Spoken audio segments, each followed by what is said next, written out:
réclament leurs droits. Voilà.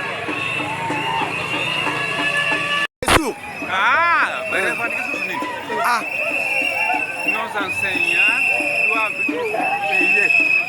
Un paiement.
Les problèmes zéro, mais nous venons ici à l'école parce que on est en train de nous chasser à l'école, chercher chaque jour, tout est venu difficile. C'est pour cela qu'on est fatigué, on est venu ici pour demander votre aide.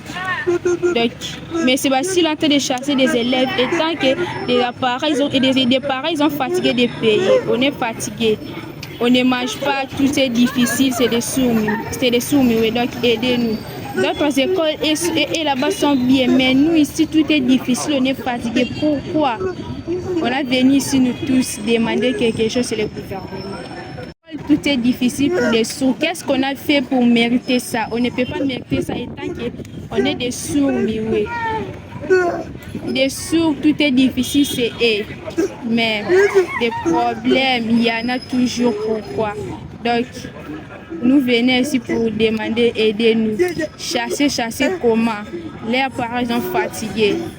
Des sourds ne sont pas intelligents, donc beaucoup de choses, des gens parlent pour des sourds.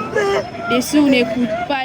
Pourquoi vous faites ça chez les sourds? Et aussi sont des gens comme des autres gens qui parlent. Des gens critiquent des sourds muets et sont de quoi? Des gens qui ne comprennent rien. Des problèmes graves. Tous les problèmes, il y en a seulement dedans. Beaucoup de choses, il y en a dedans. Ils sont fatigués. Donc, chercher pour une solution. Pour tout ça, ça s'arrête une fois pour du bon. problèmes, il y en a des graves, il y a des aventuriers, tout. Ils ont fatigué. Mais Sébastien, là, il dit des choses à des professeurs, mais des professeurs, ils n'enseignent plus. C'est pour cela qu'on est fatigué. Mais Sébastien a dit que des professeurs puissent venir, mais ça ne marche pas, on ne paye pas, donc il n'y a rien, on ne peut pas rester comme ça. Tout est difficile, il y a des désordres, il y a des tétis.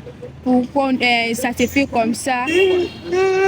Mais on a des soucis vraiment beaucoup. On a la honte. Parfois, on regarde d'autres écoles, ils sont en train d'étudier, tout. Nous, on a la honte. On ne peut pas rester comme ça. On ne peut pas. Des désordres comme ça, ils ne peuvent pas. Donc, beaucoup de gens ne supportent pas ça. Donc, je faisais pour eux quelque chose.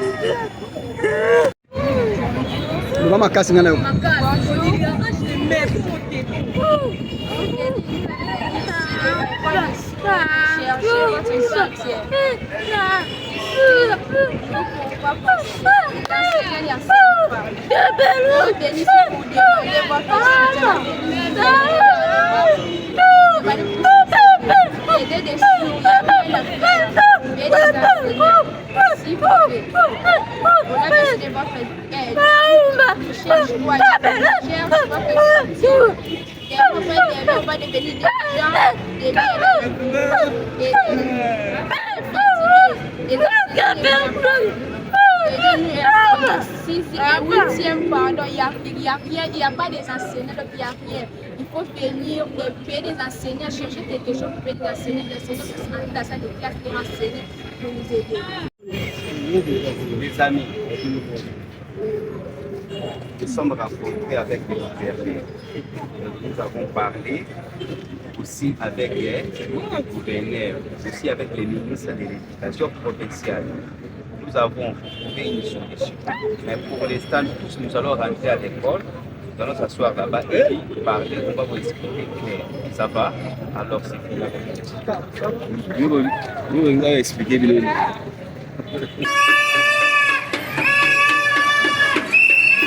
Muni de l'air sifflé, ces élèves sourds de leur état, ils ont brièvement barré la route. C'est mercredi 15 avril 2026, empêchant les motocyclistes et d'autres véhicules de passer devant le gouvernorat des provinces, brandissant des pancartes pour dénoncer leurs conditions d'apprentissage et réclamer une prise en charge effective de leurs enseignants. La mobilisation des élèves sourds, déterminés à faire entendre leur voix, a également été marquée par un appel pressant lancé aux autorités nationales afin qu'une solution durable soit trouvée à leurs revendications. Deux d'entre eux ont, au nom de leurs camarades, exhorté les décideurs à agir rapidement en faveur de leur éducation et de l'amélioration de leurs conditions d'apprentissage. Dans la foulée, le préfet des études, accompagné de plusieurs encadreurs, a été reçu en audience par le gouverneur des provinces, en présence du ministre provincial de l'éducation. Cette rencontre, très attendue, visait à examiner les préoccupations soulevées par les élèves, notamment la situation de leurs enseignants et les risques de fermeture de leur établissement. Au sortir de cette audience, le préfet des études s'est voulu rassurant.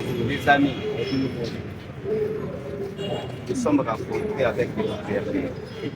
Nous avons parlé aussi avec les gouverneurs, aussi avec les ministres de l'éducation provinciale. Nous avons trouvé une solution. Mais pour l'instant, tous nous allons rentrer à l'école.